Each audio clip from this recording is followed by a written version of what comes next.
Kematian Vegapunk membuat Kizaru berduka sangat dalam karena dia membunuh salah satu sahabat dekatnya. Namun ada pertanyaan menarik nih yang dia utarakan kepada Sakatsuki. Apa kau pernah membunuh sahabatmu?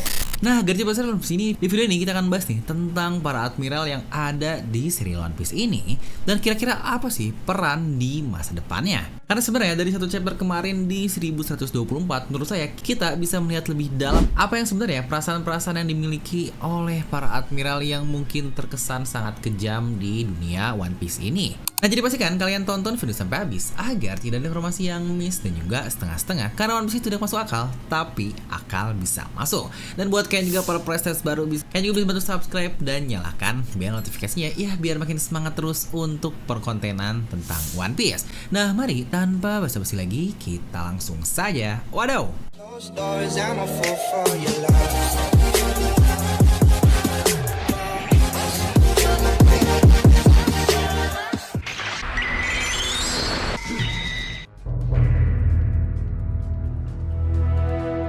Oke, pertama-tama saya mau apresiasi dulu nih buat Oda Sensei seperti biasa, dimana dari satu chapter saja Oda benar-benar membuktikan kalau ya manusia memang tidak sepenuhnya hitam atau putih, tidak 0 atau 1. Seperti banyak nih kebanyakan orang yang selalu merasa kalau kita tidak suka akan sesuatu maka pasti kita akan membenci secara sepenuhnya.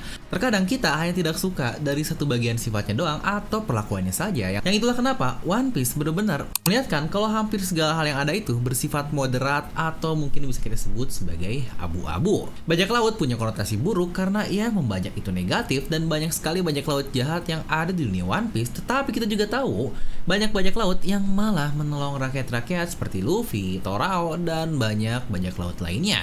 Atau mungkin di sisi lain, Gorosei mereka mungkin terlihat pure jahat karena menganggap manusia hanya serangga saja. Padahal banyak juga kan hal yang mereka lakukan untuk menjaga kedamaian yang menurut mereka itu adalah hal yang benar. Dimana bahkan Nusjuro dia menghentikan robot pasifista yang menyerang angkatan laut. Dia pula menyelamatkan agen Cyberpol. Padahal kalau mereka serangga, bukankah seharusnya hal itu pun tidak mereka lakukan pun tidak bermasalah karena toh ya udah nyawa mereka tidak bernilai apa-apa bagi para Gorosei ini. Atau mungkin angkatan laut yang punya konotasi positif di mana faksi yang melindungi rakyat. Tetapi pada dasarnya banyak sekali kan mereka-mereka yang mendapatkan suap lah untuk kepentingan pribadi, brutal juga lah yang bukankah sama seperti dunia kita. Terkadang banyak hal yang tidak bisa dilihat secara mata telanjang sebagai hitam atau putih saja. Makanya saya suka banget nih dengan kata-kata Suru terkait Cross Guild dan rakyat yang membunuh T-Bone. Di situ dia bilang, bukan saya membenarkan perlakuan rakyat yang membunuh dirinya, tapi bukankah kita juga tahu orang ini hidup di daerah penuh kemiskinan dan bahkan mereka sampai kelaparan. Yang pastinya orang-orang lapar akan melakukan apapun untuk dapat terus hidup. Ya itulah kenyataan juga yang sebenarnya terjadi seperti kata-kata Doflamingo, anak yang lahir dalam keadaan damai akan memiliki nilai atau value yang berbeda dengan anak-anak yang terlahir di daerah peperangan. Dan Oda sendiri dia benar-benar membuktikan kalau One Piece bekerja seperti bagaimana dunianya tak benar-benar bekerja, dimana mungkin gak kayak kebanyakan serial lain lah ya, yang dimana terdapat karakter yang full jahat dan full baik yang kita bisa langsung menilai dari awal, oh orang ini jahat, oh orang ini baik. Tetapi mungkin di One Piece kita tidak gampang untuk menjudge hal seperti itu. Di sini mungkin contoh pure evil kayak Imu atau bahkan Kurohige lah ya yang sejauh ini kita ketahui. Tetapi toh bukankah Kurohige kalau kalian sadar dia tidak pernah menyerang rakyat sipil secara sengaja.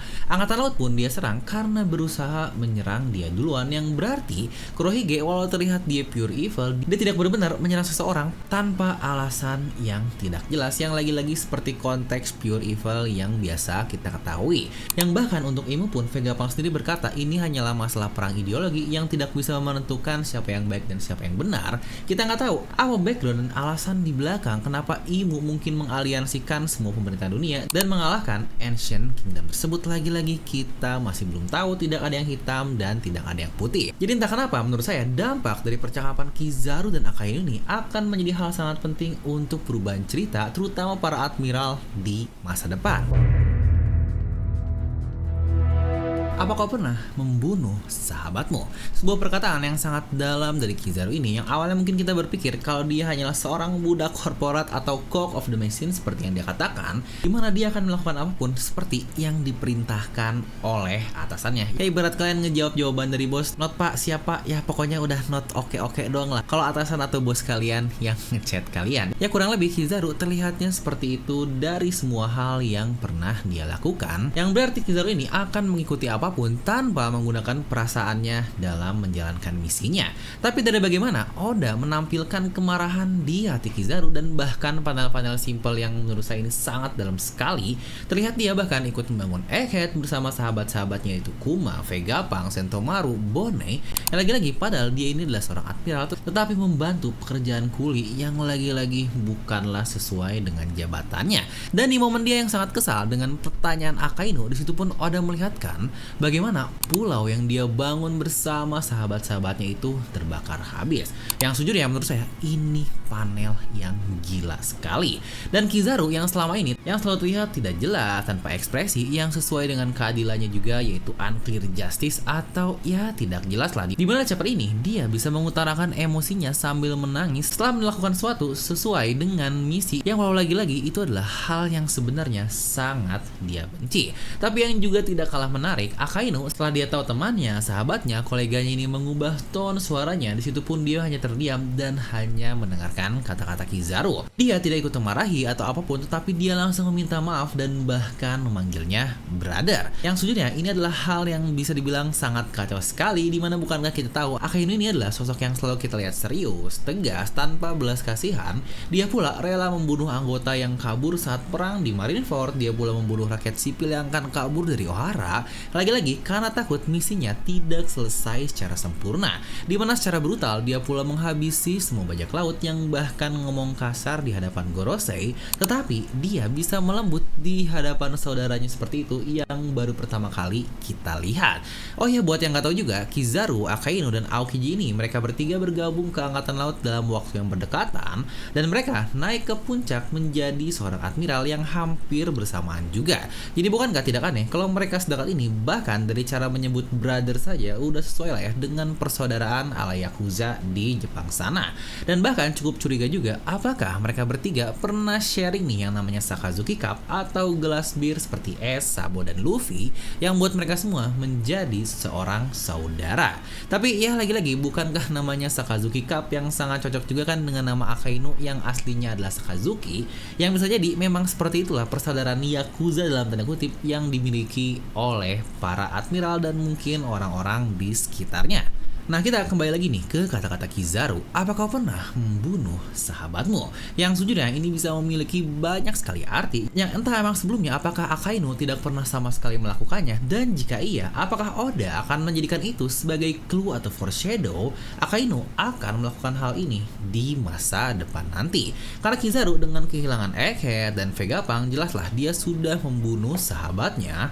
Lalu juga bukankah kita tahu Kuzan atau mungkin Aokiji sebelumnya kita lihat saat dia membukukan Saul, dan situ pun Kuzan sendiri berkata kalau mereka adalah seorang teman dekat. Dan sekarang bahkan di Hachinosu dia juga membekukan Garp. Yang menariknya, Oda sendiri pun pernah bilang di SBS, Kuzan dia mengubah keadilannya dari yang namanya Burning Justice menjadi Lazy Justice pasca insiden Ohara, yang berarti pasca dia membunuh sahabatnya. Nah, apakah hal ini pula akan terjadi kepada Kizaru nanti pasca dia membunuh sahabatnya yaitu Dr. Vegapunk? Yang sejujurnya ini sangat menarik sekali sih, dimana di Unclear Justice dia cuma mengikuti perintah yang nantinya akan berubah entah dalam bentukan seperti apa. Yang sebenarnya banyak juga sih yang berteori Kizaru bakal merasa tenang lagi setelah tahu ternyata Vegapunk masih hidup dan ternyata ada di dalam tubuh dari Lilith. Yang sama lah seperti Luffy yang awalnya down parah kan, dan setelah ketemu Lilith dia pun bilang kalau Vegapunk masih hidup. Luffy langsung happy dan langsung mengadakan pesta. Yang apakah Kizaru akan seperti itu? Dan banyak juga yang bilang nih, oke, Kizaru akan menjadi next nakama. Waduh, kalau jadi sampai nakama sih ini OP banget seorang admiral, tahu-tahu langsung menjadi nakama dibandingkan yang lainnya. Nah, lalu kira-kira bagaimana dengan Akainu? Ya, dari cara Kizaru yang menyindir itu, entah apakah bisa mengejek ketika dia nggak bisa membunuh Aokiji yang juga saudaranya. Yang ini bisa aja sih, tapi bagaimana jika ternyata sosok sahabat sahabat lainnya adalah tidak lain dan tidak bukan sosok misterius yang sudah AFK lebih dari 1000 chapter.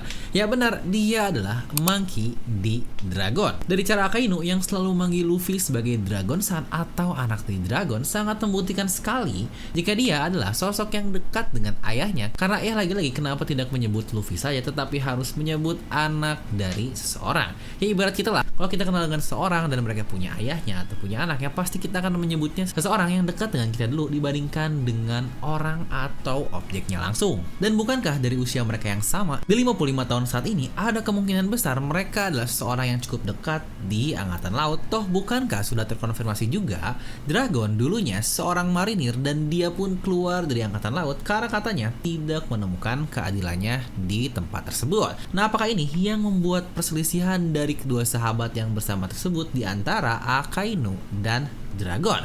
Dan bagaimana Luffy udah berikan feat lumayan banyak dengan si magma ini sampai-sampai bukankah Kaido pun dikalahkan oleh Luffy di mode magma yang sejujurnya menurut saya sendiri sangat cukup terkesan dipaksakan. Dan nantinya di momen itulah sang ayah akan menolong anaknya untuk pertama kali, di mana selama 19 tahun Luffy ditelantarkan. Akainu pun nantinya akan menuju kebimbangan terbesar dalam dirinya, yaitu sesuai dengan kata-kata Kizaru, apa kau pernah membunuh sahabatmu? Yang sejujurnya ini bakal jadi satu feat yang sangat luar biasa sekali. Entah apakah akhirnya keraguan Akainu terhadap pemerintah akan semakin terbuka dan tidak lagi idealis, dan akan berubah haluan juga sama seperti Aokiji.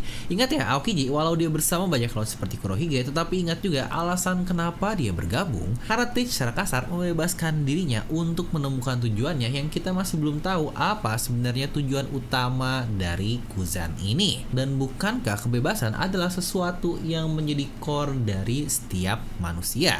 Dan apakah ada momen di mana Akainu akan berada di kebimbangan tersebut? Karena cukup penasaran juga sih flashback Akainu akan seperti apa. Apa alasan dia sangat membenci bajak laut? Pasti bukankah Oda akan memberikan alasan yang sangat kuat sekali? Mungkin pertanyaannya adalah bagaimana dengan dua admiral lainnya, yaitu Ryokugyu dan juga Fujitora. Untuk Fujitora kayaknya cukup jelas ya. Dia ini membenci semua yang pemerintah ciptakan. Dia kesal dengan Shichibukai lah. Dia rela membungkuk di hadapan rakyat karena kesalahan pemerintah lah. Dia pula rela membebaskan budak yang dimiliki oleh Tenryubito, dewa dunia ini, saat akan dibebaskan oleh pasukan revolusioner. Namun di sisi lain, Ryokugyu dia sepertinya berada di posisi full Tenryubito atau pemerintah dunia, karena bukankah dia sendiri menganggap mereka ini dewa lah, siapa yang peduli apa yang dewa pikirkan. Jadi pasti Ryokugyu ini akan murni berada di pihak dari para bangsat-bangsat Tenryubito. Nah, tapi kalau menurut kalian sendiri, untuk para admiral ini, apa peran yang akan udah berikan di saga terakhir? Coba tuliskan pendapat kalian di kolom komentar. Nah, jadi inilah untuk bahasan terkait admiral dan kira-kira apa perannya di masa depan. Dan buat kalian juga nih yang belum tonton full video review untuk chapter 1124, kalian bisa langsung tonton di bagian sini ya. Dan seperti biasa, like aja kalian suka, dislike kalau suka, jangan lupa untuk subscribe dan juga share ke teman kalian. Gue Devil pamit, and I'll see you guys next time.